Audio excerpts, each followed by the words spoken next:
Hello बच्चों, let's see this question. Which of the following is most acidic? हमारे पास चार alcohols दिए हुए हैं और पूछा जा रहा है कि इसमें से सबसे ज्यादा एसिडिक कौन है। तो चलिए इस क्वेश्चन को सॉल्व करते हैं बच्चों। और सबसे पहले तो ये देखते हैं कि इस क्वेश्चन को सॉल्व करने के लिए हमारे पास कौन से की कॉन्सेप्ट की जानकारी होनी चाहिए। तो देखो, ये जो सवाल है ये आपके पास क्या है बच्चों? एसिडिक बिहेवियर ऑफ फिनॉल या फिर एसिडिक बिहेवियर ऑफ एल्कोहल का सवाल है बेसिकली। तो देखिए, अगर आपके पास नॉर्मल एल्कोहल है, एलिफेटिक एल्कोहल है, तो वो एरोमेटिक एल्कोहल जो होते हैं वो ज्यादा एसिडिक होते हैं। फॉर एग्जाम्पल कि अगर आपके पास फिनॉल है, जब मैं एरोमेटिक एल्कोहल कह रहा हूँ तो बेसिकली फिनॉल की हम बात करते हैं। तो ये फिनॉल में से जब आप एक H प्लस निकालते हैं बच्चों, तो यहाँ पे बनता है फिनॉक्साइड आयन।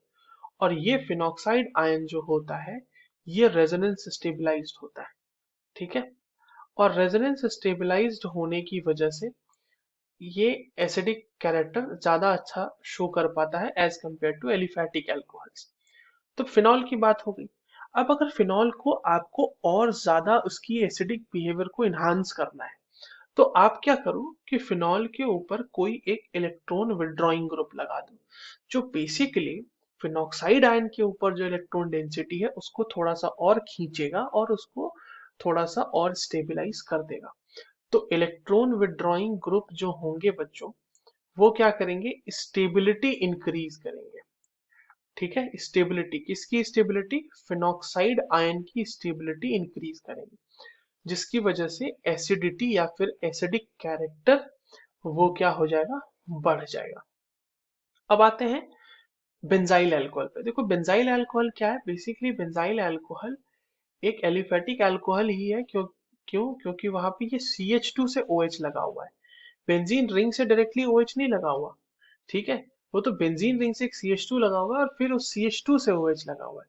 तो रेजोनेंस स्टेबलाइज्ड नहीं है। और मैंने आपको बताया कि एरोमेटिक वाले जो होते हैं वो रेजोनेंस स्टेबलाइज्ड होते हैं और उनमें ज्यादा एसिडिक बिहेवियर देखने को मिलता है। तो बेंजाइल अल्कोहल तो फिनॉल से ही कम है, तो फिर मोस्ट एसिडिक कैसे हो सकता है?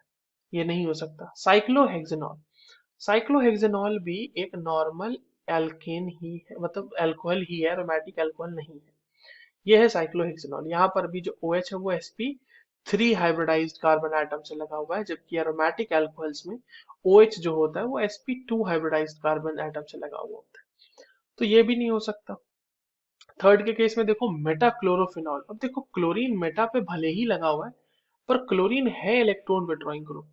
तो क्लोरीन इलेक्ट्रॉन विड्रॉइंग ग्रुप होने की वजह से क्या करेगा कि फिनॉक्साइड आयन को थोड़ा सा और स्टेबलाइज करेगा, जिसकी वजह से जो मेटाक्लोरोफिनॉल है उसकी एसिडिक बिहेवियर जो होगी वो फिनॉल से ज्यादा होगी। तो यहाँ पर सबसे ज्यादा एसिडिक होगा metachlorophenols. So the correct answer for this question will be option number third. I hope you understood this well. All the very best.